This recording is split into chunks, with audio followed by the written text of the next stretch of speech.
ಸಂಸದರಾದಂತಹ ಕೋಟಾ ಶ್ರೀನಿವಾಸ ಪೂಜಾರಿ ಅವರು ಅಂತದ್ದು ಸರ್. ಇವತ್ತು ನಿತಿನ್ ನಬೀನ್ ಅವರ ನೇತೃತ್ವದಲ್ಲಿ ಒಂದು ಮೀಟಿಂಗ್ ನಡೆದಿದೆ. ಏನೆಲ್ಲ ವಿಚಾರ ಚರ್ಚೆ ಆಯಿತು ಸರ್? ನಿತಿನ್ ನಬೀನ್ ರವರು ರಾಷ್ಟ್ರೀಯ ಅಧ್ಯಕ್ಷರಾಗಿ ಕರ್ನಾಟಕ ರಾಜ್ಯದ ಭಾರತೀಯ ಜನತಾ ಪಕ್ಷದ ಕಚೇರಿಗೆ ಪ್ರಥಮವಾಗಿ ಬರ್ತಾ ಇದ್ದಾರೆ ಮತ್ತು ಪಾರ್ಟಿಯಲ್ಲಿರುವಂತಹ ಸಂಸದರು, ಶಾಸಕರು, ಬೇರೆ ಬೇರೆ ಹಿರಿಯ ಮುಖಂಡರನ್ನ ಕರೆದು ಒಂದು ಸಭೆ ನಡೆಸಿದ್ದಾರೆ. ಆ ಸಭೆಯಲ್ಲಿ ಪಾರ್ಟಿಯ ರಾಷ್ಟ್ರೀಯ ಅಧ್ಯಕ್ಷರಾಗಿ ಕೆಲವು ನಿರ್ದೇಶನಗಳನ್ನು, ಕೆಲವು ಸಲಹೆಗಳ ಸೂಚನೆಗಳನ್ನು ಕೊಟ್ಟಿದ್ದಾರೆ.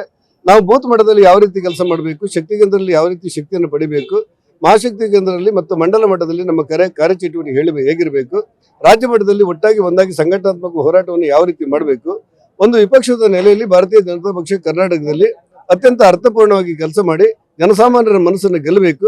2028ಕ್ಕೆ ನಡೆಯುವಂಥ ಚುನಾವಣೆಯಲ್ಲಿ ಅತ್ಯಂತ ಕೆಟ್ಟ ಆಡಳಿತ ಕೊಡ್ತಾ ಇರುವಂತಹ ಕಾಂಗ್ರೆಸ್ ಅನ್ನು ಕಿತ್ತೊಗೆದು ರಾಷ್ಟ್ರಭಕ್ತ ಸರ್ಕಾರ ಒಂದು ಕರ್ನಾಟಕದಲ್ಲಿ ಬರಬೇಕು ಅನ್ನುವಂಥ ಮಾರ್ಗಸೂಚಿಯನ್ನು ಕೊಟ್ಟಿದ್ದಾರೆ. ಅವರ ಮಾರ್ಗದರ್ಶನ, ಅವರ ಅನುಭವ, ಅವರ ವಿಚಾರಧಾರೆಗಳು ನಮ್ಮೆಲ್ಲರಿಗೂ ಅತ್ಯಂತ ಖುಷಿ ಕೊಟ್ಟಿದೆ. ಸರ್, SIR ಬಗ್ಗೆ ಕಾಂಗ್ರೆಸ್ ವಿರೋಧ ಮಾಡ್ತಿದೆ, ಇವತ್ತು ಮೀಟಿಂಗ್ ಕೂಡ ಮಾಡ್ತಿರುವಂತದ್ದು, ಅದ್ರ ಬಗ್ಗೆ ಏನಾದ್ರು ಚರ್ಚೆ ಆಯ್ತು ಸರ್? SIR ಬಗ್ಗೆ ಕಾಂಗ್ರೆಸ್ನವರು ವಿನಾಕಾರಣ ಒಂದಿಷ್ಟು ಗೊಂದಲವನ್ನು ನಿರ್ಮಾಣ ಮಾಡ್ತಾ ಇದ್ದಾರೆ. SIR ನ ಮೂಲ ಕಲ್ಪನೆ ಇರುವುದು ಭಾರತದ ಪ್ರಜೆಗೆ ಮತದಾನ ಮಾಡ್ಲಿಕ್ಕೆ ಇರುವಂತಹ ಅವಕಾಶಗಳು, ಭಾರತದ ಪ್ರಜೆಗೆ ಮತದಾಡುವಂತ ಅವಕಾಶಗಳು. ಒಂದು ಬೂತ್ ಮಟ್ಟದಲ್ಲಿ ಆ ಬೂತ್ ಏಜೆಂಟರು ಕೂಡ BLA 1 ಅಂತೀವಲ್ಲ, ಅವರು ಕಾಂಗ್ರೆಸ್ ಅಲ್ಲೂ ಇರ್ತಾರೆ, ಬಿಜೆಪಿಯಲ್ಲೂ ಇರ್ತಾರೆ, JDS ಅಲ್ಲೂ ಇರ್ತಾರೆ, ಕಮ್ಯುನಿಸ್ಟ್ ಅಲ್ಲೂ ಇರ್ತಾರೆ, ಯಾವುದೇ ಪಕ್ಷದಲ್ಲಿ ಇರ್ತಾರೆ. ಆ ಬೂತ್ ಏಜೆಂಟರ ಸಮಕ್ಷಮದಲ್ಲಿ ಮತದಾರರು ಯಾರು, ಮತದಾರರು ಅಲ್ಲದೆ ಇರೋರು ಯಾರು ಅನ್ನೋದು ನಿರ್ಧಾರ ಆಗುತ್ತೆ. ಯಾರಾದ್ರೂ ನನ್ನ ಹತ್ರ ದಾಖಲೆಗಳಿಲ್ಲ ಅಂತ ಹೇಳಿದ್ರೆ ದಾಖಲೆಗಳನ್ನು ತಂದು ಕೊಡು ಒಂದು ವಾರದಲ್ಲಿ ಅಂತ ಹೇಳಿ ನೋಡಿಸಿಕೊಡ್ತಾರೆ. ಒಂದು ವೇಳೆ ಈ ದೇಶದವರೇ ಅಲ್ಲದೆ ಒಂದು ಮನೆ ನಂಬರಿಗೆ 105 ಜನ ಓಟ್ ಹಾಕೋರಿದ್ರೆ ಅದಕ್ಕೆ ಮಾತ್ರ ವಿರೋಧ ಆಗಿರುತ್ತೆ. ಹಾಗಾಗಿ ಪ್ರತಿಯೊಬ್ಬ ಭಾರತೀಯನಿಗೂ ಮುಕ್ತವಾಗಿ ಚುನಾವಣೆಯನ್ನು ಕಡ್ಡಾಯವಾಗಿ ನಡೆಸಲಿಕ್ಕೆ ಇರುವಂತಹ ಅವಕಾಶಕ್ಕೆ ಈ SIR ಅನ್ನುವಂಥದ್ದು, ಈ ಮತದಾರರ ಪಟ್ಟಿಯ ವಿಶೇಷ ಪರಿಷ್ಕರಣೆ ಅನ್ನೋದು ನಿಜವಾದ ಮತದಾರರಿಗೆ ಓಟ್ ಹಾಕ್ಲಿಕ್ಕೆ ಒಂದು ಅವಕಾಶಗಳು. ಅದನ್ನ ಬಿಟ್ಟರೆ ಡೂಪ್ಲಿಕೇಟ್ ಹಾಕೋರಿಗೆಲ್ಲ ತೊಂದರೆ ಆಗುತ್ತೆ. ಆ ತೊಂದರೆಯಿಂದಾಗಿ ಕಾಂಗ್ರೆಸ್ಗೆ ಏನ್ ತೊಂದರೆ ಅನ್ನೋದು ನಮ್ಗೆ ಅರ್ಥ ಆಗಿಲ್ಲ. ಸರ್, GBA ಚುನಾವಣೆ ಮತ್ತೆ ಅದೇ ರೀತಿ ರಾಜ್ಯಸಭೆ ಆಗಿರ್ಬೋದು, ಮತ್ತೆ ಪರಿಷತ್ ವಿಧಾನ ಚುನಾವಣೆ ಬರ್ತದೆ, ಆ ಬಗ್ಗೆ ಏನಾದ್ರು ಚರ್ಚೆ ಆಯ್ತು ಸರ್?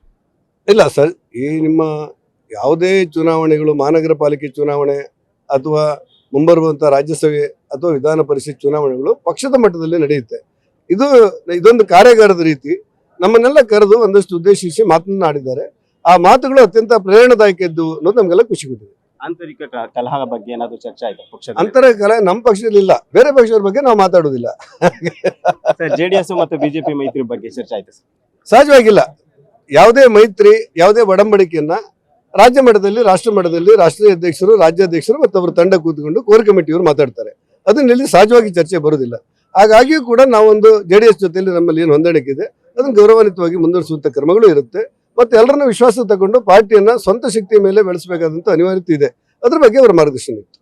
ಧನ್ಯವಾದ. ಇಷ್ಟು ಸಂಸದರಾದಂತಹ ಕೋಟಾ ಶ್ರೀನಿವಾಸ ಪೂಜಾರಿ ಅವರ ಮಾತು. ಕ್ಯಾಮರಾ ಪರ್ಸನ್ ರಾಜು ಜೊತೆ KS ಮಾರಿ ತನಕ, ಫ್ರೀಡಂ TV, ಬೆಂಗಳೂರು.